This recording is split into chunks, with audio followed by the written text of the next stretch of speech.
কিন্তু খলিলুল্লাহ এমন বন্ধু, যেই বন্ধু আল্লাহকে খুশি করার জন্য কাজ করে। আর হাবিবুল্লাহ হচ্ছে আল্লাহর এমন বন্ধু, যেই বন্ধুকে খুশি রাখার জন্য আল্লাহ নিজেই কাজ করে। আল্লাহর হাবিব সাল্লাল্লাহু আলাইহি ওয়াসাল্লাম ছিলেন হাবিবুল্লাহ। চিল্লায় বলেন, তিনি কি ছিলেন? হাবিবুল্লাহ। এত মর্যাদা, এত সম্মান, এত স্টেটাস গোটা বিশ্বের দ্বিতীয় কারো আছে? আল্লাহর হাবিব সাল্লাল্লাহু আলাইহি ওয়াসাল্লামের নুরানি চেহারার মতো চেহারা পৃথিবীর অন্য কারো আছে?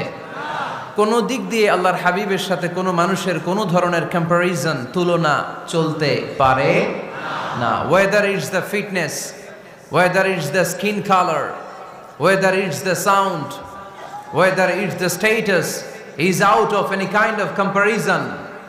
তিনি সব ধরনের তুলনার ঊর্ধ্বে। As a father, as a teacher, as a commander,